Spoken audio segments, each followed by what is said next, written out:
হাজব্যান্ডের সাথে ঢাকাতে দেখা করতে যাওয়ার পার্ট 1 আপনাদের সাথে শেয়ার করেছিলাম। এখন শেয়ার করতেছি পার্ট 2। আমরা রমনা পার্কে ঘোরাঘুরি করে ভাবলাম যে বাসায় যাই, মানে আমার খালার বাসা। এখানে গিয়ে আমরা খাওয়া দাওয়া করব, রেস্ট করব, তারপর বিকালবেলা আবার বের হব। তো আমরা চলে আসলাম। আসার পর আমাদেরকে নাস্তা দেওয়া হয়েছে। আর এখানে দেখুন আমি কি অদ্ভুত খাবার বানাইছি, আইসক্রিমের সাথে বিস্কুট। এই খাবারটা দেখতে অদ্ভুত লাগলেও খেতে কিন্তু অনেক মজা ছিল। তো যাই হোক, আমরা অনেক খাওয়া দাওয়া করলাম। খাওয়া দাওয়া করার পর বের হয়ে গেলাম ঘোরার জন্য। যদিও একটু তাড়াতাড়ি বের হয়ে গিয়েছি, কারণ আমার হাজব্যান্ডের আবার ব্যাক করতে হবে। এই জন্য আমরা একটু তাড়াতাড়ি বের হয়ে গিয়েছি, যেন একটু সুন্দর করে ঘুরতে পারি আর কি।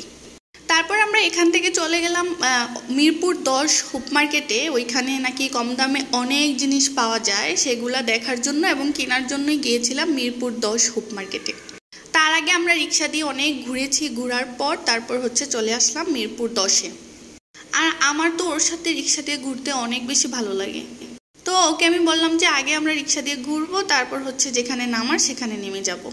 তো আর কি, আমি যেটা বলবো সে তো সেটা করবেই, কারণ বউয়ের খুশিকে পায়রুটি না দিলে দেখা যায় যে আবার সংসার জীবনের ঝামেলা হয়। তো যাই হোক, সে আমাকে নিয়ে চলে আসলো মিরপুর হুপ মার্কেটে।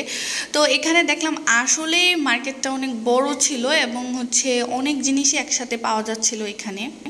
তো আমাকে বলতেছিল, দেখো তুমি কি নিবা, কি কিনবা, এখানে অনেক জিনিস পাওয়া যায়, তুমি কম দামে অনেক কিছু কিনতে পারবা। যদিও আমি ওকে এখানে নিয়ে আসছি, আমি বলছি যে মিরপুর হুপ মার্কেটে যাব, কারণ আমি এখানকার অনেক ভিডিও দেখেছি, এখানে নাকি কম দামে অনেক জিনিস পাওয়া যায়।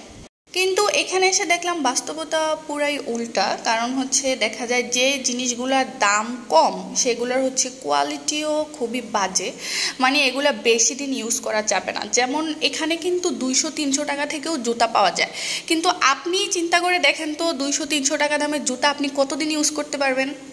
এখানে কিন্তু 400-500 টাকা দিয়েও জামা বা ড্রেস পাওয়া যায়। তাহলে আপনি চিন্তা করেন তো 500 টাকা বা 400 টাকা জামা পরে আপনি কোথায় যেতে পারবেন? একমাত্র বাসায় পড়তে পারবেন, তাও আবার বেশি দিন না। 1 মাস বা 2 মাস পর পর দেখা যায় যে রং উঠে যাবে, ড্রেস নষ্ট হয়ে যাবে।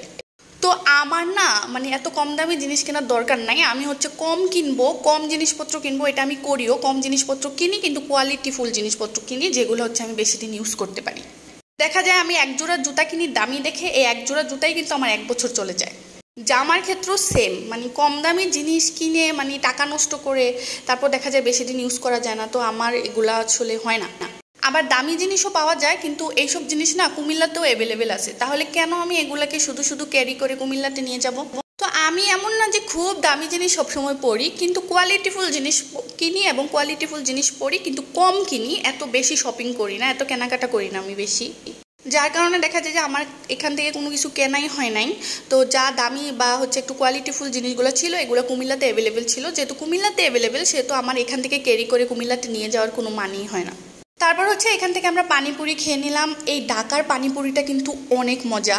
তারপর পানিপুরি খেয়ে চলে আসলাম মিরপুর 10-এর যে মেট্রো স্টেশন, সেখানে চা খাওয়ার জন্য।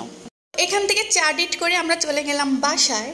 তারপর আবার পরদিন আমরা ঘুরতে বের হয়েছিলাম। পরদিনের ভিডিও কিন্তু কালকে আপলোড করবো। সবাই ভালো থাকবেন, টাটা, বাই বাই, আল্লাহ হাফিজ।